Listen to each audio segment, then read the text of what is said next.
Breaking നൗവിലേക്ക് സ്വാഗതം. നോക്കാം പ്രധാന വാർത്തകൾ. ദീപക് ജീവനൊടുക്കിയ കേസിൽ പ്രതിയായ ഷിംജിതയെ കസ്റ്റഡിയിൽ വിട്ടു. കസ്റ്റഡി ഇന്ന് വൈകിട്ട് 5 മണി വരെ. അപേക്ഷ പരിഗണിച്ച് കുന്ദമംഗലം മജിസ്ട്രേറ്റ് കോടതി. വീഡിയോ ചിത്രീകരിച്ച സ്വകാര്യ ബസ്സിൽ വെച്ച് തെളിവെടുപ്പ് നടത്തും. ജാമ്യാപേക്ഷ പരിഗണിക്കുന്നത് നാളെ.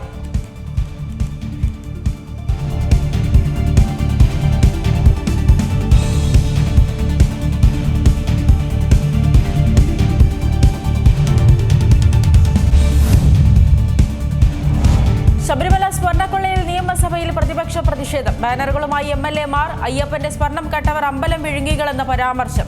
സഭയിൽ ഏറ്റുമുട്ടിയ ഭരണപക്ഷവും പ്രതിപക്ഷവും. SIT അന്വേഷണത്തിൽ ഗുരുതര വീഴ്ചയെന്ന പ്രതിപക്ഷ നേതാവ്. പുറത്തിറങ്ങുന്ന പ്രതികൾ തെളിവുകൾ നശിപ്പിക്കുമെന്ന് VD സതീശനെതിരെ MP രാജേഷ്. പ്രതിപക്ഷം കണ്ണടച്ചാൽ ലോകം മുഴുവൻ ഇരുട്ടാകില്ലെന്ന് രാജേഷ്. സഭ പിരിഞ്ഞു.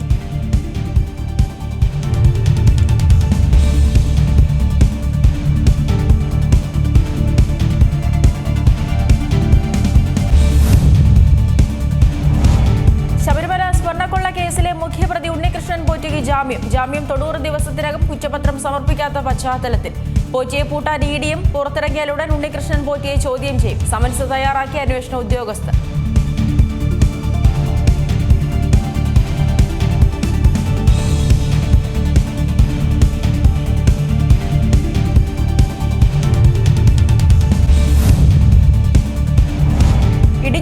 സ്വർണ്ണവില ഇന്ന് പവന് കുറഞ്ഞത് 3680 രൂപ. പവൻ വില 1,10,000-ന് മുകളിൽ തന്നെ. വെള്ളിയിലും ഇടിവ്.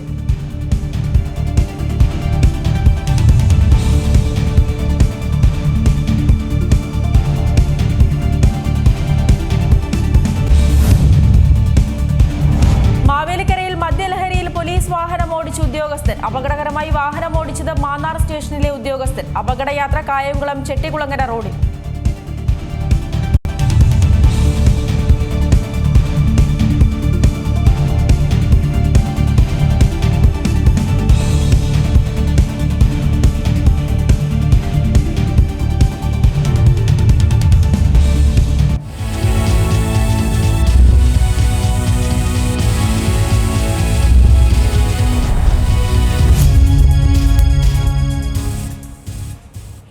കോഴിക്കോട് ഗോവിന്ദപുരം സ്വദേശി ദീപക് ജീവനൊടുക്കിയ കേസിൽ പ്രതിയായ ഷിംജിതയെ കസ്റ്റഡിയിൽ വിട്ടു. ഇന്ന് വൈകിട്ട് 5 മണി വരെയാണ് കസ്റ്റഡിയിൽ വിട്ടത്. കുന്ദമംഗലം മജിസ്ട്രേറ്റ് കോടതിയാണ് കസ്റ്റഡി അപേക്ഷ പരിഗണിച്ചത്. ജോഷി TV ഉണ്ട് കൂടുതൽ വിവരങ്ങളുമായി. ജോഷി, ഈ ഷിംജിതയെ ഇന്നിപ്പോൾ 5 മണി വരെ കസ്റ്റഡിയിൽ വിട്ടിട്ടുണ്ട് എന്നാണ് മനസ്സിലാക്കുന്നത്. എന്തൊക്കെയാണ് തുടർന്ന് നടക്കാൻ പോകുന്ന നടപടിക്രമങ്ങൾ? ഇന്നിപ്പോൾ തെളിവെടുപ്പടക്കം നടക്കുന്നുണ്ടോ? അവണി, ഈ തെളിവെടുപ്പിലേക്ക് കടക്കാൻ സാധ്യമാകുമോ എന്നറിയില്ല. പോലീസ് അത്തരത്തിലൊരു സൂചന നൽകിയിട്ടില്ല. പക്ഷേ ഷിംജിയെ ചോദ്യം ചെയ്യുന്നതടക്കമുള്ള നടപടികളിലേക്ക് തീർച്ചയായും കടക്കും. ഇന്ന് വൈകിട്ട് 5 മണി വരെ മാത്രമാണ് ഷിംജിയെ കസ്റ്റഡിയിൽ വിട്ടു നൽകിയിട്ടുള്ളത്.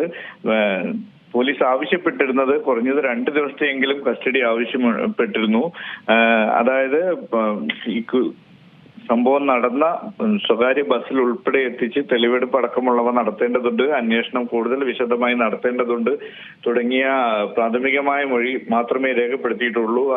കൂടുതൽ വിശദമായ മൊഴികൾ അടക്കം രേഖപ്പെടുത്തേണ്ടതുണ്ട് തുടങ്ങിയ ആവശ്യങ്ങൾ ഉന്നയിച്ചാണ് കേസ് അന്വേഷിക്കുന്ന മെഡിക്കൽ കോളേജ് പോലീസ് 2 ദിവസത്തെയെങ്കിലും കുറഞ്ഞ 2 ദിവസത്തെയെങ്കിലും കസ്റ്റഡി ആവശ്യപ്പെട്ടുകൊണ്ടുള്ള അപേക്ഷയായിരുന്നു സമർപ്പിച്ചിരുന്നത്. എന്നാൽ കോടതിയിൽ ഇപ്പോൾ ഉത്തരവിട്ടിരിക്കുന്നത് വൈകിട്ട് 5 മണി വരെ മാത്രമാണ് കസ്റ്റഡി അനുവദിച്ചിട്ടുള്ളത്.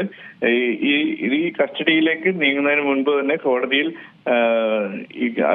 ഷിംജിതയുടെ അഭിഭാഷകൻ പറഞ്ഞത് ഇത് കേസ് അനാവശ്യമായി നീട്ടിക്കൊണ്ടു പോകുന്നതിനുള്ള അതുകൊണ്ടുമാണ് ഈ ഷിംജിയെ കൂടുതൽ ദിവസത്തേക്ക് കസ്റ്റഡിയിൽ ആവശ്യപ്പെട്ടത്. ആവശ്യമായ വിവരങ്ങളൊക്കെ ശേഖരിച്ചു കഴിഞ്ഞതാണ്. ഈ കേസ് അനാവശ്യമായി ദീർഘിപ്പിക്കുന്നതിന് വേണ്ടി മാത്രമല്ല അടുത്ത ദിവസം ഷിംജിയുടെ ജാമ്യാപേക്ഷ പരിഗണിക്കുന്നുണ്ട്. കോടതിയുടെ നാളെയാണ് കോടതി ഇക്കാര്യം പരിഗണിക്കുന്നത്. ജാമ്യാപേക്ഷ സെഷൻസ് കോടതിയിൽ നൽകിയ ജാമ്യാപേക്ഷ പരിഗണിക്കുന്നത്. ഇതുകൂടി കണക്കിലെടുത്തുകൊണ്ട് ഇത് തടസ്സപ്പെടുത്തുന്നതിന് വേണ്ടിയുള്ള രീതിയിലുള്ള നീക്കമാണ് ഈ കസ്റ്റഡി അപേക്ഷയിലൂടെ എന്ന് ഷിംജിയുടെ അഭിഭാഷകൻ വാദിച്ചു. മറ്റൊരു വാദം ഉണ്ടായത് ഈ ഷിംജിതയുടെ ഫോണിനെ കുറിച്ചാണ്. ഈ ഫോൺ കസ്റ്റഡിയിൽ എടുക്കേണ്ടതുണ്ട് എന്ന, ഫോൺ വിശദമായ പരിശോധനയ്ക്ക് വിധേയമാക്കേണ്ടതുണ്ട് എന്ന അന്വേഷണ സംഘത്തിന്റെ ആവശ്യം, അതിന് ചൊല്ലിയൊരു വാദമുണ്ടായി. ഈ ഷിംജിതയുടെ ഫോണ് സഹോദരൻ നേരത്തെ തന്നെ കോടതിയിൽ സമർപ്പിച്ചിട്ടുള്ളതാണെന്നും അതിനാൽ അത്തരമൊരു ആവശ്യം അംഗീകരിക്കേണ്ടതില്ലെന്നും ഷിംജിതയുടെ അഭിഭാഷകൻ കോടതിയെ അറിയിച്ചു. ഇത്തരം നടപടികൾക്കും വാദപ്രതിവാദങ്ങൾക്കും എല്ലാം ശേഷമാണ് ഇന്ന് 5 മണിവരെ ഷിംജിതയെ കസ്റ്റഡിയിൽ വിട്ടുകൊണ്ട് കുന്നമംഗലം മജിസ്ട്രേറ്റ് കോടതി ഉത്തരവിട്ടിരിക്കുന്നത്. ജോഷി, ഈ ഷിംജിതയ്ക്ക് നാളെ ജാമ്യം ലഭിക്കാനുള്ള ഒരു സാധ്യത അത് എത്രത്തോളം ഉണ്ടെന്ന് ഒരു സൂചന ലഭിച്ചിട്ടുണ്ടോ? കാരണം ഈ പോലീസിന് കൃത്യമായി തെളിവുകൾ ശേഖരിക്കാൻ കഴിഞ്ഞിട്ടുണ്ടോ ഈ കേസിൽ? ജാമ്യാപേക്ഷ നാളെ പരിഗണിക്കുമ്പോൾ പോലീസ് ഇത്തരം കാര്യങ്ങൾ തന്നെയായാലും വീണ്ടും ആവർത്തിക്കുക. അതായത് കൂടുതൽ അന്വേഷണങ്ങൾക്കും അത്തരം നടപടികൾക്കും ആവശ്യമായ സമയം ലഭിച്ചിട്ടില്ല എന്ന കാര്യം കോടതിയെ ബോധ്യപ്പെടുത്താനാണ് ഇനി പോലീസ് ശ്രമിക്കുക എന്നാണ് അത്തരമൊരു സൂചനയാണ് നമുക്ക് ലഭിച്ചിരിക്കുന്നത്. ഇതുകൂടാതെ ഷിംജിതയുടെ ജാമ്യാപേക്ഷ ഷിംജിതയുടെ അഭിഭാഷകൻ വളരെ കൃത്യമായി പ്രസ് ചെയ്യും. അതായത് ഈ കേസിന്റെ ആവശ്യമായ എല്ലാ തെളിവുകളും ഇതേ രീതിയിൽ തന്നെ ശേഖരിച്ചു കഴിഞ്ഞതാണ്. മാത്രമല്ല റിമാൻഡ് കാലാവധി അടക്കമുള്ള കാര്യങ്ങൾ ചൂണ്ടിക്കാണിച്ചുകൊണ്ട് മുന്നോട്ട് പോകാനാണ് ഷിംജിതയുടെ അഭിഭാഷകൻ ഉദ്ദേശിക്കുന്നത്. ശരി, ജോഷിയാണ് വിവരങ്ങൾ നൽകിയത്. ഇപ്പോൾ അഭിഭാഷകനായ വിനോദ് മാത്യു വിൽസൺ കൂടെ നമ്മോടൊപ്പം ചേരുന്നുണ്ട്. ശ്രീ വിനോദ്, ഈ ഷിംജിതയ്ക്ക് നാളെ ജാമ്യം ലഭിക്കാനുള്ളൊരു സാധ്യത അത് എത്രത്തോളമുണ്ട്? ഇന്നിപ്പോൾ കസ്റ്റഡിയിൽ വിട്ടിരിക്കുകയാണ് വൈകിട്ട് 5 മണി വരെ. ഈ ഒരു സമയത്തിനുള്ളിൽ പോലീസ് ഈ ബസ്സിലടക്കം എത്തിച്ച് തെളിവെടുപ്പ് നടത്തുന്നുണ്ട് എന്നാണ് മനസ്സിലാക്കാൻ സാധിക്കുന്നത്. കൃത്യമായ തെളിവുകൾ നാളെ പോലീസിന് ഹാജരാക്കാൻ സാധിക്കുമെന്നുള്ളൊരു പ്രതീക്ഷയാണോ? കസ്റ്റഡിയിൽ വിട്ടിരിക്കുന്ന കേസന്വേഷണത്തിന്റെ ഭാഗമായിട്ട് പോലീസ് കസ്റ്റഡിയാണ്. നാളെ ജാമ്യാപേക്ഷ വീണ്ടും പരിഗണിക്കുമ്പോൾ കോടതിക്ക് കസ്റ്റഡി പ്രോസസ് പൂർണ്ണമായും പോലീസ് നിർവഹിച്ചു എന്ന് പോലീസിന് റിപ്പോർട്ട് കൊടുത്താൽ കോടതിക്ക് ജാമ്യത്തിലേക്ക് വേണമെങ്കിൽ കടക്കാം. പക്ഷെ ഇത്തരമൊരു സാഹചര്യത്തിൽ, പ്രത്യേകിച്ച് അവരവരുടെ നിലപാടിൽ ഉറച്ചു നിൽക്കുന്ന ഒരു സാഹചര്യത്തിൽ എങ്ങനെ അന്വേഷണത്തെ അത് ബാധിക്കുമെന്നുള്ളതിനകത്തൊരു പ്രത്യേകത കൂടിയുണ്ട്. കാരണം അവർ പറഞ്ഞിരിക്കുന്നത് എനിക്ക് അങ്ങനെ അത്തരം ദുരനുഭവം അവിടെ വെച്ചുണ്ടായി എന്നുള്ളത് തന്നെയാണ്. സ്വാഭാവികമായിട്ടും കസ്റ്റഡിയിൽ ഇരിക്കുന്ന ഒരു കേസിൽ പോലീസ് CCTV ഫുട്ടേജ്, അതുപോലെ തന്നെ ബസ്സിലുണ്ടായിരുന്ന മറ്റുള്ളവരുടെ മൊഴികൾ, ഇനി കസ്റ്റഡിയിൽ കൊണ്ടുപോകുക അല്ല കസ്റ്റഡി ആപ്ലിക്കേഷൻ എന്ന് പറയുന്ന ഒരു നോർമൽ പ്രോസസ്സ് മാത്രമാണ്. ഇപ്പൊ അവിടെ പോയിട്ട് എന്ത് തെളിവെടുപ്പാണ് അവിടെ, പ്രത്യേകിച്ച് മെറ്റീരിയൽ ഒബ്ജക്ട്സുകളൊന്നും കണ്ടെത്താനോ അല്ലെങ്കിൽ ഇവരെ ഒന്നുമില്ല. ഒരു നോർമൽ പ്രോസസ്സ് മാത്രമാണ്. ആ ബസ്സിൽ അവരെ കൊണ്ടുപോയി ഇന്ന സ്ഥലത്ത് വെച്ചാണ് ഞാൻ വീഡിയോ എടുത്തത്, പ്രതി വീഡിയോ എടുത്തത് എന്ന് പറയുന്ന ഒരു നോർമൽ ആ കേസിന്റെ തെളിവുകൾ, അതിന്റെ ഒരു സാഹചര്യ തെളിവുകളും മറ്റും കണക്ട് ചെയ്യാൻ വേണ്ടി പോലീസ് എടുക്കുന്ന ഒരു നോർമൽ പ്രോസസ്സ് മാത്രമാണ് കസ്റ്റഡി ആപ്ലിക്കേഷൻ. അത് വലിയ പ്രത്യേകതയൊന്നും നിലവിൽ ഇതിനകത്ത് ഇദ്ദേഹത്തിന്റെ ആത്മഹത്യയിലേക്ക് നയിച്ചതിന്റെ കാരണം ഇവരാണ് എന്ന് പ്രൂവ് ചെയ്യുന്നത് കസ്റ്റഡിയുമായി ബന്ധപ്പെട്ടോ അല്ലെ മറ്റു തെളിവുകളുമായിട്ടോ യാതൊരു പ്രത്യേക പ്രാധാന്യവുമില്ല. നിലവിൽ ഒരാളുടെ ഇൻവെസ്റ്റിഗേഷൻ ഒരാൾ ആത്മഹത്യ ചെയ്യുമ്പോൾ അവരുടെ പ്രവൃത്തി, വീഡിയോയും അതുമായി ബന്ധപ്പെട്ട് അവർ നടത്തിയ വീഡിയോയിൽ കൊടുത്തിരിക്കുന്ന വർത്തമാനങ്ങളും ഒരാളുടെ മരണത്തിലേക്ക് നയിച്ചോ എന്നുള്ളതിന് മാത്രമേ പ്രസക്തിയുള്ളൂ എന്നാണ് എനിക്ക് മനസ്സിലാവുന്നത്. സാഹചര്യത്തിൽ ഈ പ്രോസിക്യൂഷൻ എന്താകും വാദിക്കാനിരിക്കുന്നത് ഈ ഷിംജിത നാളെ ജാമ്യം ലഭിക്കാതിരിക്കുന്നതിനായി? അല്ല, പ്രോസിക്യൂഷൻ ഓൾറെഡി പറഞ്ഞത് വാദം കറക്റ്റ്. അവർ ഓൾറെഡി ഇപ്പം നമുക്കറിയാവുന്നത് തന്നെയാണ് പ്രോസിക്യൂഷൻ ഈ കേസിൽ വ്യത്യസ്തമായ അഭിപ്രായങ്ങളോ അല്ലെ വ്യത്യസ്തമായ പുതിയ തലങ്ങളോ ഒന്നും തന്നെ ഇല്ല. അതിനകത്ത് വളരെ എവിഡന്റ് ആണല്ലോ, നമ്മൾ കണ്ടുകൊണ്ടിരിക്കുന്ന കാഴ്ചകൾ തന്നെ എവിഡന്റ് ആണ്. ഒരാൾ ആത്മഹത്യ ചെയ്യുന്നു, ആത്മഹത്യയിലേക്ക് ഒരാള് കാരണം എന്ന് പറയുന്നത് ഇവർ കൊടുത്ത വീഡിയോ ആണ്. ഇവിടെ അദ്ദേഹത്തിന്റെ സൂയിസൈഡ് നോട്ടോ മറ്റൊന്നുമില്ല. ആത്മഹത്യ ചെയ്യാനുള്ള കാരണം വീഡിയോ വന്നതിന് ശേഷം പോലീസ് അവിടെ പ്രൂവ് ചെയ്യേണ്ടത് ഇദ്ദേഹത്തിന് ആത്മഹത്യ ചെയ്യാനുണ്ടായിരുന്ന മറ്റെന്തെങ്കിലും കാരണങ്ങളുണ്ടോ. ഇപ്പൊ നമ്മൾ CJ റോയിയുടെ കേസ് വരുമ്പോൾ തുടക്കത്തിൽ നമ്മൾ അറിഞ്ഞത് കേന്ദ്ര സർക്കാരിന്റെ വേട്ടയാണ്. പിന്നീട് അന്വേഷണത്തിലാണ് മറ്റ് കാര്യങ്ങൾ വരുന്നത്. അപ്പൊ ഇവിടെ എന്ത് തന്നെയായാലും ഇദ്ദേഹത്തിന് ആത്മഹത്യ ചെയ്യാനുള്ള മറ്റൊരു കാരണങ്ങളും ഉള്ളതായി ഇതുവരെ പോലീസ് പറഞ്ഞിട്ടില്ല. അപ്പോൾ സ്വാഭാവികമായും ഈ വീഡിയോ തന്നെയാണ് മാനാഭിമാനത്തിനുണ്ടായ ക്ഷതം ആണ് എന്നുള്ളത് പ്രൂവ്ഡ് ആണ്.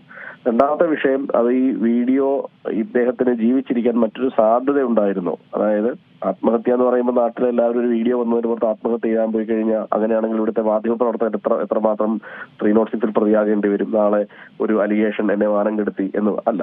ഇവിടെ ആ വസ്തുത അവിടെ സംഭവിച്ചിട്ടുണ്ട്. ഇദ്ദേഹം ഈ രീതിയിൽ പിന്നെ ഒരു ആക്ട് ചെയ്യാതെയാണോ വീഡിയോ എടുത്തതെന്നുള്ളതാണ് ഏറ്റവും പ്രധാനപ്പെട്ട കാര്യം. അങ്ങനെ വന്നിട്ടുണ്ടെങ്കിൽ അത് അദ്ദേഹത്തിന്റെ ആത്മാഭിമാനം ഒരു ക്ഷതമാണ്. ആ ക്ഷതം ഏൽക്കുന്നതിന്റെ ഭാഗമായിട്ടാണ് ആത്മഹത്യ ചെയ്തത് പ്രൂവ് ചെയ്യപ്പെട്ടാൽ ഇതിന്റെ വിചാരണ ഘട്ടത്തിൽ പ്രതിക്ക് ശിക്ഷ ലഭിക്കും എന്നുള്ള ഉറപ്പാണ്. പക്ഷെ ഒരു പ്രശ്നം, വിചാരണ ഘട്ടം വരെ പ്രതിക്ക് ജാമ്യം കൊടുക്കാതെ ജയിലിലിടണമോ എന്നുള്ളതാണ് പ്രോസിക്യൂഷൻ ഇവിടെ തീരുമാനിക്കുന്നത്. അപ്പം കേസന്വേഷണം വളരെ വേഗത്തിൽ പൂർത്തിയായി 60 ഡേയ്സിനകത്ത് ചാർജ് ഷീറ്റ് കൊടുത്താൽ പോലീസിന് പ്രോസിക്യൂഷൻ ആവശ്യപ്പെടാം, ഉടനടി വിചാരണ തുടങ്ങാൻ ആവശ്യപ്പെടാം. അപ്പൊ വിചാരണയ്ക്ക് മുമ്പ് ജാമ്യം കിട്ടുന്ന സാധ്യത ഇവിടെ ഇല്ല. അതേസമയം ഈ 60 ഡേയ്സ് 90 ഡേയ്സ് കഴിഞ്ഞാൽ ഒരു പ്രോസസ്സാണ്. ആ 90 ഡേയ്സ് കഴിഞ്ഞിട്ട് ഉണ്ണികൃഷ്ണൻ പോറ്റിക്ക് ജാമ്യം കിട്ടുക എങ്ങനെയാണ്? പ്രാഥമിക കുറ്റപത്രം പോലും ഈ 90 ഡേയ്സിനകത്ത് സമർപ്പിക്കപ്പെടാത്തതുകൊണ്ടാണ് ഉണ്ണികൃഷ്ണൻ പോറ്റിക്ക് എന്നുള്ള ജാമ്യം കിട്ടിയിരിക്കുന്നത്. എന്ന് പറയുന്നത് പോലെ പോലീസിന്റെ കുറ്റപത്രം ഈ 90 ഡേയ്സിനകത്തും 60 ഡേയ്സിനകത്തും കൊടുക്കുന്നില്ല എങ്കിൽ സ്വാഭാവിക ജാമ്യം കിട്ടി പ്രതി പുറത്തിറങ്ങും.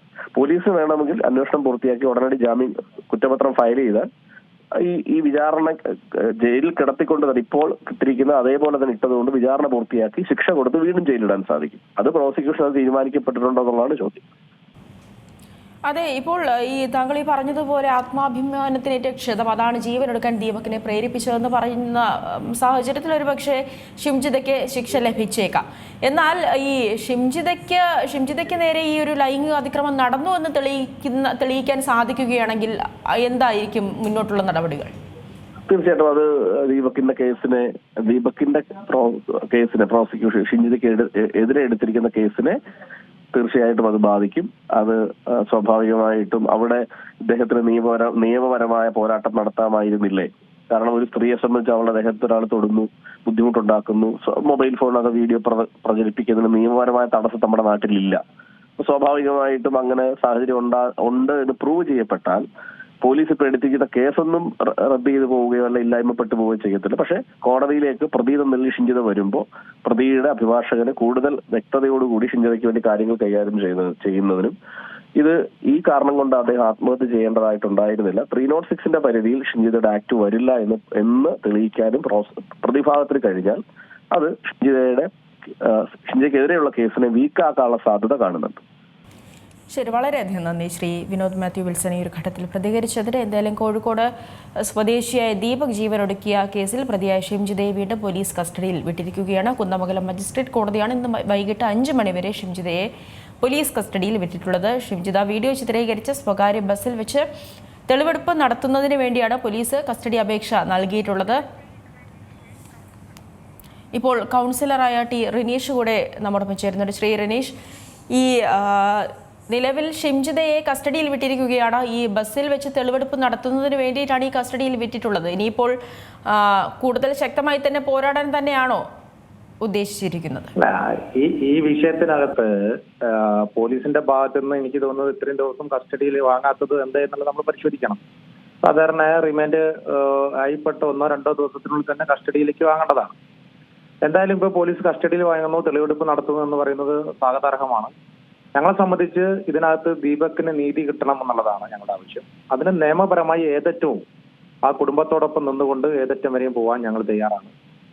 പോലീസിന്റെ നിലവിലെ FIR-ൽ അതിനകത്ത് വന്നിട്ടുള്ള പാളിച്ചകൾ അതുപോലുള്ള മറ്റു കാര്യങ്ങളൊക്കെ തന്നെ നിയമപരമായി ഞങ്ങൾ മുന്നോട്ട് കൊണ്ടുപോകും.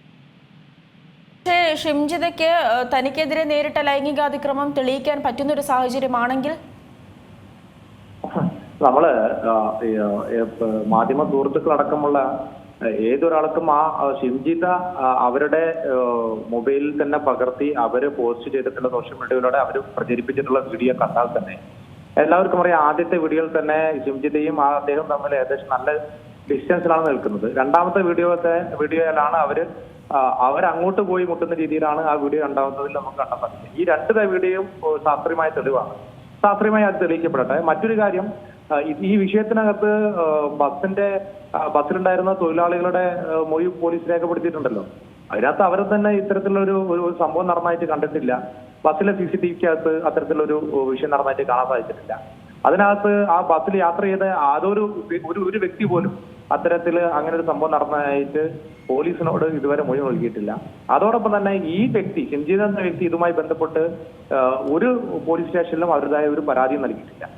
അങ്ങനെ ഇരിക്കുന്ന സമയത്ത് പിന്നെ ഏത് തരത്തിലാണ് ഷിംജിതയുടെ വാദം നിലനിൽക്കുക എന്നുള്ളത് പരിശോധിക്കട്ടെ. ഇതിപ്പോൾ ഈ ഷിംജിതയെ ഈ ബസ്സിലൊക്കെ എത്തിച്ച് തെളിവെടുപ്പ് നടത്തുന്ന ഒരു സാഹചര്യമാണുള്ളത്. നാളെ ഷിംജിതയ്ക്ക് ജാമ്യം ലഭിക്കാനുള്ള ഒരു സാധ്യത എത്രത്തോളം ഉണ്ട്? അല്ല, അതിനകത്ത് പോലീസാണ് അതിനകത്ത് ഉത്തരം പറയേണ്ടത്. നമ്മുടെ പബ്ലിക് പ്രോസിക്യൂട്ടറാണ് അതിനകത്ത് നമുക്ക് ഉത്തരം നൽകേണ്ടതുള്ളത്. നമ്മളെ സംബന്ധിച്ചിടത്തോളം നമ്മൾ കൃത്യമായിട്ട് പോലീസിനകത്ത് പോലീസിന്റെ ഉന്നത തല ഉദ്യോഗസ്ഥരടക്കമുള്ള ആളുകളോട് നമ്മൾ ഈ വിഷയം സംസാരിച്ചിട്ടുണ്ട്. നിയമപരമായി നമ്മൾ അതുമായി ബന്ധപ്പെട്ടുള്ള ചർച്ചകൾ നമ്മൾ അതുപോലെയുള്ള ഉദ്യോഗസ്ഥരുമായി ചർച്ചകൾ നടത്തുന്നുണ്ട്. വക്കീലടക്കമുള്ള ആളുകളുമായി ചർച്ച നടത്തിയിട്ടുണ്ട്. മറ്റു കാര്യങ്ങളൊക്കെ നിയമപരമായി മുന്നോട്ട് പോകേണ്ട കാര്യങ്ങളാണ്. ഞങ്ങൾക്ക് ഇത് പറയുന്നത് ഒരു പൊതുസമൂഹത്തിന് ഒരു മാതൃകയാണ് തരത്തിലുള്ള ഒരു കേസാവണം എന്നുള്ളതാണ് ഞങ്ങൾക്ക് ഈ അവസരത്തിൽ പറയാനുള്ളത്. ശരി, വളരെയധികം നന്ദി ശ്രീ ടി റനീഷ് ഈ ഒരു ഘട്ടത്തിൽ പ്രതികരിച്ചതിന്. എന്തായാലും കോഴിക്കോട് സ്വദേശിയായ ദീപക് ജീവനൊടുക്കിയ കേസിൽ ഷിംജിതയെ വീണ്ടും പോലീസിന്റെ കസ്റ്റഡിയിൽ വിട്ടിട്ടുണ്ട്. ഇന്ന് വൈകിട്ട് 5 മണിവരെയാണ് ഈ കസ്റ്റഡിയിൽ വിട്ടിട്ടുള്ളത്. എന്തായാലും ഷിംജിതയെ ഇന്ന് എത്തിച്ച് ഈ ആരോപണം ഉന്നയിച്ച അല്ലെങ്കിൽ ഈ ബസ്സിൽ എത്തിച്ച് തെളിവെടുപ്പ് നടത്താനുള്ളൊരു നീക്കമാണ് പോലീസിന്റെ ഭാഗത്തു നിന്നും ഉണ്ടാകുന്നത്. ഇതിനു മുൻപ് തന്നെ ഈ ബസ്സിലെ ഡ്രൈവറടക്കം ചോദ്യം ചെയ്തിരുന്നു. എന്നാൽ ഷിംജിത ഇത്തരം ഒരു പ്രശ്നമുള്ളതായി ഇതിനു മുൻപ് ബസ്സിലുണ്ടായിരുന്ന സമയത്ത് ആരോപിച്ചിട്ടില്ല എന്ന് തന്നെയാണ് അവർ പറഞ്ഞിരുന്നത്. ഇപ്പോൾ retired S P T K Rajmohan കൂടെ നമ്മോടൊപ്പം ചേരുന്നുണ്ട്. ശ്രീ ടി കെ രാജ്മോഹൻ, അതായത് ഈ കേസിൽ ഇന്നിപ്പോൾ പോലീസ് ഷിംജിതയെ കസ്റ്റഡിയിൽ വാങ്ങിയിരിക്കുകയാണ്. ഇന്ന് വൈകിട്ട് 5 മണിവരെ ഈ ബസ്സിൽ എത്തിച്ച് തെളിവെടുപ്പ് നടത്തുമെന്നാണ് പറയുന്നത്. നാളെ അതേസമയം തന്നെ നാളെ മുൻകൂർ ജാമ്യാപേക്ഷയും പരിഗണിക്കുന്നുണ്ട്. ഈ പ്രോസിക്യൂഷന് ശക്തമായ തെളിവുകൾ ഹാജരാക്കാൻ സാധിക്കുമോ? ആ ഒരു രീതിയിലാണെങ്കിൽ ഷിംജിതയുടെ ജാമ്യാപേക്ഷ അത് റദ്ദാക്കപ്പെടുമോ? ഇല്ല, ഇന്നിപ്പോ നടന്നിരിക്കുന്നത് ഇൻവെസ്റ്റിഗേഷന്റെ ഭാഗമാണ്. അപ്പോൾ റിമാൻഡിലുള്ള പ്രതിയെ കസ്റ്റഡിയിൽ വാങ്ങിച്ച് സംഭവ സ്ഥലത്ത് കൊണ്ടുപോയി സംഭവവുമായി ബന്ധപ്പെട്ട സ്ഥലത്ത് വെച്ചിട്ട് നടപടികൾ പൂർത്തിയാക്കുക. അത് ഒരു ഇൻവെസ്റ്റിഗേഷന്റെ ഭാഗമാണ്. അപ്പൊ ഇൻവെസ്റ്റിഗേഷൻ ഭാഗമായതുകൊണ്ടാണ് ഇന്ന് പോലീസ് കസ്റ്റഡി ലഭിച്ചിരിക്കുന്നത്. അപ്പം സ്വാഭാവികമായിട്ട് ഇന്ന് വൈകുന്നേരം ഇൻവെസ്റ്റിഗേഷൻ കംപ്ലീറ്റ് ആക്കിയിട്ട് തിരിച്ചുകൊണ്ട് ഹാജരാക്കണം.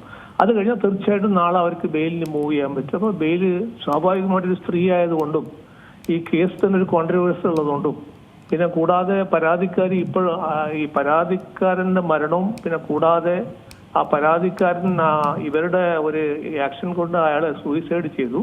അതേസമയം തന്നെ ഈ വിക്ടിം എന്ന് പറയുന്ന ഈ ലേഡി, ഈ പ്രതി എന്ന് പറയുന്ന ആള് ഒരു പരാതി തിരിച്ചു പറയാണ് എന്നെ ഹറാസ് ചെയ്തു എന്നും പറയുന്നുണ്ട്. അപ്പം അതിലൊരു ചെറിയ കോംപ്ലിക്കേഷൻ ഉള്ളത് കൊണ്ട് സ്വാഭാവികമായിട്ടും ഇവർക്കൊരു ജാമ്യത്തിന് സാധ്യത കൂടുതലാണ്. മിക്കവാറും ഒരു സ്ത്രീ ആയതുകൊണ്ടും ബാക്കി ഇത്തരത്തിലുള്ള കേസായതുകൊണ്ടും തീർച്ചയായിട്ടും അവർക്ക് നാളെ ജാമ്യം ലഭിക്കാൻ സാധ്യതയുണ്ടെന്നാണ് എനിക്ക് തോന്നുന്നത്. ഒരുപക്ഷെ നാളെ ജാമ്യം ലഭിക്കുകയാണ് എന്നുണ്ടെങ്കിൽ തുടർ നടപടികളൊക്കെ എങ്ങനെയായിരിക്കും മുന്നോട്ട് പോവുക? ഈ ഷിംജിതയ്ക്ക് തന്റെ നിരപരാധിത്വം ഉണ്ടെന്ന് ഷിംജിതയ്ക്ക് തെളിയിക്കാൻ ഉള്ളൊരു സാധ്യത എത്രത്തോളം ഉണ്ട്? കാരണം ഈ വീഡിയോ ഇത്രത്തോളം വൈറലായിരിക്കുകയാണ്. അത് മാത്രമല്ല, ഈ വീഡിയോയിലെ കണ്ടന്റ് അതിൽ കൂടുതൽ പരിശോധന ഇനി കോടതിയിൽ നടത്തുകയില്ലേ? തീർച്ചയായിട്ടും ഒരു ഫോറൻസിക് വിഭാഗത്തിൽ അയച്ചിട്ട് ഇതിന്റെ ശരിയായ തെളിവുകൾ, അതായത് ഒരു ഡിജിറ്റൽ എവിഡൻസ് ഒഫീഷ്യലായിട്ട് ഒരു റിപ്പോർട്ട് പോലീസ് ഇൻവെസ്റ്റിഗേഷൻ കംപ്ലീറ്റ് ആയി ചാർജ് ഷീറ്റ് ചെയ്യുന്നതിന് മുമ്പ് വാങ്ങിക്കും. അപ്പൊ തീർച്ചയായിട്ടും ഇതിൽ ഈ ഡിജിറ്റൽ എവിഡൻസ് കളക്ട് ചെയ്യുമ്പോൾ അവർക്ക് പറയാൻ പറ്റും ഇതിൽ ഇങ്ങനെ പെരുമാറിയിട്ടുണ്ടോ, അപമര്യാദയായിട്ട് പെരുമാറിയിട്ടുണ്ടോ, അതല്ല ഇതിന്റെ ഒരു പബ്ലിസിറ്റി വേണ്ടി ചെയ്തതാണെന്ന് മനസ്സിലാവും. അപ്പൊ സ്വാഭാവികമായിട്ടും അവര് അന്വേഷണത്തിലെ ഈ ഭാഗം കൂടെ ചേർക്കുമ്പോൾ അന്വേഷണം കംപ്ലീറ്റ് ആയിട്ട് ചാർജ് ഷീറ്റ് ചെയ്യാൻ പറ്റും. അതേസമയം തന്നെ ഈ പ്രതി പറയുന്നത് എന്നെ ഹറാസ് ചെയ്യാൻ ശ്രമിച്ചു, അല്ലെങ്കിൽ എന്നെ ഒരു ലൈംഗികമായ ആവശ്യത്തിന് എന്നെ നോക്കി അല്ലെങ്കിൽ എന്നെ തടവി എന്നൊക്കെ പറഞ്ഞൊരു പരാതി പറയുമ്പോൾ ആ ഭാഗം അന്വേഷണത്തിൽ വരുമ്പോൾ ഈ റിപ്പോർട്ട് കിട്ടിക്കഴിഞ്ഞാൽ പോലീസിന് അത് കളവാണെന്നും ഇവരുടെ ഈ ഏർപ്പാട് ചെയ്തത് കൊണ്ടാണ്, ഇവരിങ്ങനെ പബ്ലിസിറ്റി ചെയ്തത് കൊണ്ടാണ് ഇയാൾ ആത്മഹത്യ ചെയ്യാൻ കാരണമെന്നും പോലീസിന് പ്രൂവ് ചെയ്യാൻ പറ്റും എന്നാണ് എനിക്ക് തോന്നുന്നത്. പക്ഷെ ഇതിൽ വേറൊരു കാര്യമുണ്ട്. എന്തായാലും ഈ അക്യൂസ്ഡിന്റെ ഈ മൊഴി കോടതി ട്രയൽ സ്റ്റേജിൽ എന്തായാലും കൺസിഡർ ചെയ്യും. അങ്ങനെ കൺസിഡർ ചെയ്ത് പോലീസ് ഇത് കള്ളത്തരമാണെന്ന് പറഞ്ഞു കഴിഞ്ഞാൽ തന്നെ ഈ ഒരു കോൺട്രവേഴ്സി വന്നുകൊണ്ട് അത് ട്രയൽ സ്റ്റേജിൽ എങ്ങനെയാണ് പ്രസന്റ് ചെയ്യപ്പെടുന്നത്, അപ്പൊ തെളിവുകൾ എങ്ങനെ അപഗ്രഥിക്കുന്നത്, എങ്ങനെയാണ് എവിഡൻസ് അനാലിസിസ് ചെയ്യുന്നത് നോക്കിയിട്ട് മാത്രമേ നമുക്ക് പറയാൻ പറ്റുള്ളൂ. എന്തായാലും ഈ കേസിൽ ഈ ലേഡിക്കെതിരായിട്ട് പോലീസ് ചാർജ് ഷീറ്റ് ചെയ്യും. അതേസമയം തന്നെ അവരുടെ പരാതി ശരിയല്ല എന്നാണ് പോലീസ് പറയാൻ പോകുന്നത് എന്നാണ് എനിക്ക് തോന്നുന്നത്.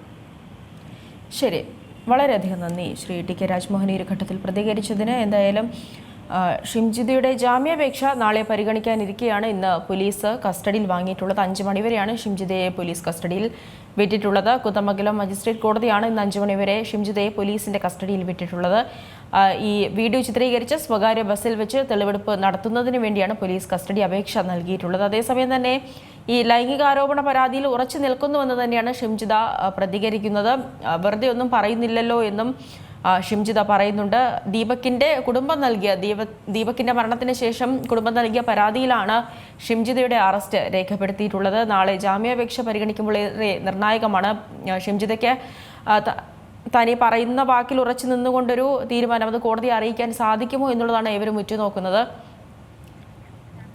ഇപ്പോൾ പൊതുപ്രവർത്തകയായ ധന്യാരാമൻ കൂടെ നമ്മോടൊപ്പം ചേരുന്നുണ്ട്. ശ്രീമതി ധന്യാരാമൻ, ഈ ഷിംജിതയെ ഇന്നിപ്പോൾ 5 മണിവരെ കസ്റ്റഡിയിൽ വിട്ടിട്ടുണ്ട്. നാളെ ജാമ്യാപേക്ഷയും പരിഗണിക്കുന്നുണ്ട്. ഇതിലേറെ നിർണായകമാകുന്നത് ഷിംജിത നിരപരാധിയാണോ ഇല്ലയോ എന്നുള്ളതാണ്. അത് കോടതിയിൽ തെളിയിക്കാൻ സാധിക്കുമോ എന്നുള്ള കാര്യമാണ്. ഷിംജിതയെ ഇന്ന് ഒരു ദിവസത്തേക്ക് ഇന്ന് ഈവനിങ് വരെയാണെന്ന് തോന്നുന്നു കസ്റ്റഡിയിൽ വിട്ടിരിക്കുന്നത്. അതെ അതെ. അപ്പോൾ ഷിംജിത പറയുന്ന വാദത്തെ ത്തിനുള്ള അടിസ്ഥാനപരമായിട്ടുള്ള പിന്നെ എന്താണ് എവിഡൻസ് ഇരിക്കുന്നത് ഷിംജിതയുടെ ഫോണിലാണ്. അപ്പൊ എനിക്ക് തോന്നുന്നത് അത് ഫോറൻസിക് പരിശോധനയ്ക്ക് അയച്ചിട്ടുണ്ട് എന്നുള്ളതാണ്. പിന്നെ ഷിംജിത ഒരു കാര്യം പറയുകയുണ്ടായി, തൊട്ടടുത്തുള്ള കുട്ടീനെ അതിന് മുമ്പേ തട്ടിയിട്ടുണ്ട്. അപ്പൊ ആ തട്ടുന്നത് കണ്ടിട്ടാണ് താൻ ശ്രദ്ധിച്ചിരുന്നത്. ആ കുട്ടി ആരാണെന്ന് ഐഡന്റിഫൈ ചെയ്ത് അവരുടെയൊക്കെ മൊഴി എടുക്കേണ്ടതുണ്ട്. അപ്പൊ അത്തരം ആവശ്യങ്ങൾക്ക് വേണ്ടിയിട്ടായിരിക്കും മിക്കവാറും ഇന്ന് കസ്റ്റഡിയിൽ വിട്ടിരിക്കുന്നത്. പക്ഷെ ഇത് എങ്ങനെ പ്രൂവ് ചെയ്ത് ഷിംജിതയുടെ വാദം ഷിംജിത എങ്ങനെ പ്രൂവ് ചെയ്തെടുക്കും എന്നുള്ളതാണ് നമ്മൾ കാണേണ്ടത്. ഇതിന് ഓപ്പോസിറ്റുള്ള വ്യക്തി ആത്മഹത്യ ചെയ്ത് കളഞ്ഞത്. അപ്പൊ അതുകൊണ്ട് തന്നെ ഈ കേസ് ഏറ്റവും കോംപ്ലിക്കേറ്റഡ് ആണ്. നമുക്ക് ഇതുവരെ ഈ സമൂഹത്തിൽ ഇത്തരത്തിലുള്ള ഒരു കേസ് ഉണ്ടായിട്ടില്ല. ഇത് ഇങ്ങനെ ഒരു കേസ് നമുക്ക് ഉണ്ടായിട്ടില്ല. അതുകൊണ്ട് നമുക്കിതൊരു ട്രയൽ പോലെയാണ് ഇത്തരം കേസുകൾ നമുക്ക്. കാരണം ഒരാളെ പിന്നെ തന്നെ അപമാനിച്ചു എന്ന് പറഞ്ഞ് വീഡിയോ എടുത്ത് സമൂഹ മാധ്യമങ്ങളിൽ അപ്ലോഡ് ചെയ്ത ഉടനെ തന്നെ ആ വ്യക്തി അങ്ങോട്ട് സൂയിസൈഡ് ചെയ്തത്. അപ്പൊ ആ സൈഡ് നമുക്കൊന്നും കേൾക്കാനില്ലല്ലോ, ആ ഭാഗത്ത് നമുക്കൊന്നും കേൾക്കാനില്ല. അതുകൊണ്ട് തന്നെ ഈ കേസ് എന്തായി തീരുമെന്നുള്ളത് ഷിംജിത പറയുന്നത് അവർ തന്നെ പ്രൂവ് ചെയ്തേ പറ്റൂ. എങ്കിൽ മാത്രമേ അവർക്ക് നാളെ അവരുടെ ജാമ്യം പരിഗണിക്കുന്നുണ്ട്. അപ്പോൾ എനിക്ക് തോന്നുന്നു അന്വേഷണം പൂർത്തിയാകാത്തത് കൊണ്ട് ജാമ്യം കിട്ടുമോ ഉള്ളോ എന്നുള്ളതെന്ന് അറിയത്തില്ല. ഇവര് പിന്നെ പ്രത്യേകിച്ച് ഇനിയിപ്പം എന്താണ് എവിഡൻസ് നശിപ്പിക്കും എന്ന് പറയാനായിട്ട് പുള്ളിക്കാർക്ക് ആരെയും സ്വാധീനിക്കാനൊന്നും പറ്റുമെന്ന് തോന്നണില്ല. അപ്പൊ അതുകൊണ്ട് തന്നെ ജാമ്യം കിട്ടുമോ ഇല്ലയോ എന്നുള്ളത് കണ്ടറിയണം. പിന്നെ ഷിംജിത അത് പ്രൂവ് ചെയ്യട്ടെ, എന്താണ് അവർക്കുണ്ടായത്. ഇപ്പോഴും അവരുടെ മൊഴിയിൽ ഉറച്ചു നിൽക്കുവാണ്. അപ്പം ബാക്കി കൃത്യമായിട്ടുള്ള എവിഡൻസ് ഉള്ളത് അവരുടെ ഫോണിൽ തന്നെയാണ്. ആ ഫോണിൽ എഡിറ്റ് ചെയ്യാത്ത വീഡിയോ കിട്ടുമ്പോൾ മാത്രമേ നമുക്കിത് എങ്ങനെ സംഭവിച്ചു എന്നുള്ളത് മനസ്സിലാക്കാൻ പറ്റത്തുള്ളൂ. തീർച്ചയായിട്ടും ഈ കേസ് വന്നതോടെ ഈ 2 തട്ടിലേക്ക് കാര്യങ്ങൾ മാറി എന്നുള്ളതാണ്. അതായത് ഈ സമൂഹ മാധ്യമങ്ങൾ തന്നെ നമ്മൾക്ക് എടുത്തു നോക്കിയാൽ മനസ്സിലാകും. ഒരുപക്ഷെ ഇനി ഇത്തരത്തിലൊരു അതിക്രമം നേരിട്ടാൽ ഒരു പെൺകുട്ടി അത് തുറന്നു പറയുന്നതിന് പോലും ഭയക്കുന്ന രീതിയിലേക്ക് സമൂഹ മാധ്യമങ്ങളിൽ വിമർശനം ഉയരുന്നുള്ളത് ഏറെ ദുഃഖകരമായ ഒരു കാര്യമല്ലേ? അതെ, അത് ഈ രാഹുൽ മാങ്കൂട്ടത്തിന്റെ കേസ് തൊട്ട് നിങ്ങൾ ശ്രദ്ധിച്ചിട്ടുണ്ടോ? ദിലീപിന്റേത്, രാഹുൽ മാങ്കൂട്ടത്തിന്റേത്, പിന്നെ ഇപ്പൊ ഈ പറഞ്ഞ ദീപകിന്റേത്, ഇതെല്ലാം കൂടി ആയപ്പോഴത്തേക്കും ഇവിടെ ഒന്നും പെണ്ണുങ്ങൾക്ക് ഒരു കുഴപ്പമില്ല, ഒന്നും സംഭവിച്ചിട്ടില്ല, പെണ്ണുങ്ങൾ പ്രശ്നക്കാരാണെന്നുള്ള രീതിയിൽ അതിൽ വളരെ പിന്നെ അത്രയും സ്ത്രീകളുടെ പ്രശ്നങ്ങളെല്ലാം റദ്ദ് ചെയ്തുകൊണ്ടുള്ള ഒരു ചർച്ചയും എഴുത്തുകളും ഒക്കെയാണ് ഇവിടെ നടക്കുന്നത്. അത് ഭയങ്കര മോശമായിട്ട്, അതൊരു നെഗറ്റീവായിട്ടാണ് ഞാൻ അതിനെ കാണുന്നത്. കാരണം ഒരു ഇൻസിഡന്റ് നമ്മുടെ മുമ്പിൽ ഷിംജിതയുടേത് നമുക്ക് പ്രൂവ് ചെയ്ത് വരുന്നതേ ഉള്ളൂ, നമുക്കത് പറയാൻ ആയിട്ടില്ല. പക്ഷെ ഈ ബാക്കി എല്ലാ സ്ത്രീകളും ഒരു പോസ്റ്റ് ഇടുന്ന സ്ത്രീയെ ഒരു കമന്റ് ഇട്ടാലൊക്കെ ഗ്രൂപ്പായി വന്ന് അറ്റാക്ക് ചെയ്യാണ്. നമ്മൾ ഇതുവരെ കാണാത്ത ലാംഗ്വേജുകൾ, ഇതുവരെ കാണാത്ത ഭാഷകളും വാക്കുകളും ഉപയോഗിച്ചുകൊണ്ടാണ് ഒരു വൃത്തികെട്ട ഒരു സമൂഹം ഇതിനെ പ്രതിരോധിക്കുന്നത്. അപ്പൊ ആ പ്രതിരോധത്തെ നമ്മൾ പേടിക്കേണ്ടതുണ്ട്. കാരണം ആൾക്കാരും പറയത്തില്ല ഇനി ഒരു ഇൻസിഡന്റ് ഉണ്ടായ അത്രയും സൈബർ അറ്റാക്കാണ് ഇതൊക്കെ. എനിക്ക് തോന്നുന്നു ഇപ്പൊ സൈബർ അറ്റാക്ക് ഒരു ശ്രീലക്ഷ്മി അറക്കൽ എന്ന് പറഞ്ഞൊരു പെൺകുട്ടിയുണ്ട്, അവൾക്ക് അഗെയിൻസ്റ്റ് ആയിട്ടാണ് ഇപ്പൊ കുറെ സൈബർ അറ്റാക്ക് നടക്കുന്നത്. എങ്ങനെ ഇവരൊക്കെ താങ്ങുന്നു എന്നുള്ളതാണ്. കാരണം നമുക്കിപ്പോ അത്രയും മനക്കെട്ടിയുള്ളവർക്ക് മാത്രമേ സമൂഹ മാധ്യമങ്ങളിൽ ഒരു അഭിപ്രായം, ഈ സ്ത്രീ പുരുഷ ബന്ധങ്ങളെക്കുറിച്ചും പ്രശ്നങ്ങളെക്കുറിച്ചും ഒരു അഭിപ്രായം തുറന്നു പറയാൻ നമുക്ക് എത്രയും മനക്കെട്ടി ഉണ്ടാവേണ്ടിയിരിക്കുന്നു. ഇതൊക്കെ ഈ ഒരു കാലഘട്ടത്തിലൂടെ കടന്നു പോകുന്ന പുതിയ പുതിയ പാഠങ്ങൾ നമ്മളെ പഠിപ്പിക്കുകയാണ്. ചെറിയൊരു പിന്നെ കമന്റ് പോലും നമുക്ക് നമ്മളെങ്ങനെയാണ് മനുഷ്യരെ വിലയിരുത്തുന്നത്, ഒരു നടന്ന സംഭവത്തെ കുറിച്ച് പോലും നമുക്ക് എഴുതിയിടുമ്പോൾ അവര് അതല്ല, അങ്ങനെയല്ല, നിങ്ങൾ ഷിംജിതയെ നോക്കൂ, അത് എല്ലാം തിരുത്തപ്പെടുകയാണ്. അതിലാണ് വിഷമം. ഇങ്ങനെ ഈ സൈബർ അറ്റാക്ക് ഒരു മോശം കൾച്ചറാണ്. തീർച്ചയായിട്ടും ഹൈക്കോടതി ഇത്തരം വിഷയങ്ങൾ, ഇത്തരം ഈ കൾച്ചർ ഇല്ലാത്ത ഭാഷ ഉപയോഗിക്കുന്നതിലൊക്കെ പിന്നെ കുറച്ച് അറസ്റ്റും കാര്യങ്ങളൊക്കെ നടന്നിരുന്നെങ്കിൽ സമൂഹ മാധ്യമങ്ങളിൽ ഈ ഫേക്ക് ഐഡികളിലും അല്ലാതെയും വന്നുള്ള ഈ ആക്രമണം ഒന്ന് കുറച്ച് നിന്നേനെ. തീർച്ചയായിട്ടും ഉണ്ടാവുന്നില്ല. ഈ പറഞ്ഞിട്ടുള്ളതുപോലെ ഈ നിരവധി പേർ ഈ സോഷ്യൽ മീഡിയയിലൂടെ കുറിക്കുന്നുണ്ട്, ഈ സ്ത്രീകൾ അതൊരു ബാഡ് ടച്ച് ആയിട്ടാണ് തങ്ങൾക്ക് ഫീൽ ചെയ്തത് എന്നുള്ള രീതിയിൽ നിരവധി പേർ കുറിക്കുന്നുണ്ട് ആ വീഡിയോ കണ്ട ശേഷം. പക്ഷെ അവർക്കെതിരെ പോലും ഉണ്ടാകുന്നത് ഒരു സ്ത്രീ എന്നുള്ള നിലയിൽ അവർക്കതൊരു ബാഡ് ടച്ച് ആയിട്ടാണ് ഫീൽ ചെയ്തതെന്ന് പറയുമ്പോൾ പോലും വന്ന് ആക്രമിക്കുന്ന ഒരു സാഹചര്യം, അതൊക്കെയാണ് വളരെ മോശമായിട്ടുള്ളൊരു പ്രവണതയായി പോകുന്നത് ഈ ഒരു കാലഘട്ടം. അതെ, ഈ ബാഡ് ടച്ച് ഫീൽ ചെയ്യുന്നത് നമുക്കാണ്. നമ്മുടേതല്ലാത്തൊരു പുരുഷൻ നമ്മളെ തൊടുമ്പോഴോ, അതിപ്പോ എവിടെ തൊട്ടാലും ചിലപ്പോൾ നമ്മളെ അറിഞ്ഞുകൊണ്ട് തന്നെ ചിലപ്പോൾ ഷോൾഡർ തട്ടിയാൽ പോലും നമ്മൾ ഇറിറ്റേറ്റഡ് ആവും. അത് നമ്മുടെ മനസ്സ് അങ്ങനെയാണ്. നമ്മൾ അങ്ങനെ ഒരു അങ്ങനെ അതിനെ പ്രതിരോധിച്ച് ശീലിച്ച് വളർന്നതുകൊണ്ട് നമുക്കൊരു ചെറിയ കാര്യം പോലും നമ്മൾ ഭയങ്കര ശ്രദ്ധാലുവായിരിക്കും. ഞാനാണെങ്കിൽ ഇത്തരം വിഷയങ്ങൾ ഞാനൊരു കോമൺ വാഹനം പോലും ഉപയോഗിക്കാതെ വർഷങ്ങളായി. അത് ഈ പേടി കൊണ്ടാണ്. ആക്ച്വലി ഞാനൊരു ബസ്സോ ട്രെയിനോ യാത്ര ചെയ്യാൻ ഉപയോഗിക്കാത്തത്. എനിക്കൊരു ദിവസം ബസ്സിൽ വെച്ച് മോശം ഇൻസിഡന്റ് അനുഭവപ്പെട്ടു. ഞാൻ ആ കണ്ടക്ടറുടെ ജോലി ഞാൻ കളഞ്ഞു. KSRTC കണ്ടക്ടർ ആയപ്പോൾ അയാളുടെ ജോലി ഞാൻ തെറിപ്പിച്ചു. അയാളുടെ സർവീസിൽ നിന്ന് ടെർമിനേറ്റ് ചെയ്യിപ്പിച്ചിട്ടാണ് ഞാൻ അടങ്ങിയിട്ടുള്ളത്. പക്ഷെ ഇന്നും എനിക്ക് ആ ഭയം കൊണ്ട് ഞാൻ ഒരു പൊതു വാഹനത്തിലോ പൊതു ട്രെയിനിലോ ഒന്നും ഞാൻ സഞ്ചരിക്കാറില്ല. ഏകദേശം ഒരു 10-15 വർഷമെങ്കിലും ആയിട്ടുണ്ടാവും ഞാനൊരു കോമൺ ആയിട്ട് ഒരു പൊതു യാത്ര ഉപയോഗിച്ചിട്ട്. അതുകൊണ്ട് തന്നെ എനിക്ക് എന്റെ എക്സ്പെൻസ് ഭയങ്കര കൂടുതലാണ്. അത് പേടി കൊണ്ടാണ്, നമ്മുടെ മനസ്സിൽ തരുന്ന ഒരു പേടിയാണ്, നമുക്ക് ഇഷ്ടമില്ലാത്ത ഒരു കാര്യമാണ്. ഞാനിപ്പോ ഈ ഒരു അഭിപ്രായം പറഞ്ഞ അടുത്ത സൈബർ അറ്റാക്ക് എനിക്കായിരിക്കും. നമുക്കല്ലേ അത് ഫീൽ ചെയ്യത്തുള്ളൂ. ഗുഡ് ടച്ച് ആണോ ബാഡ് ടച്ച് ആണോ നമുക്കത് ഒരിക്കലും ഉൾക്കൊള്ളാൻ പറ്റുന്നില്ല.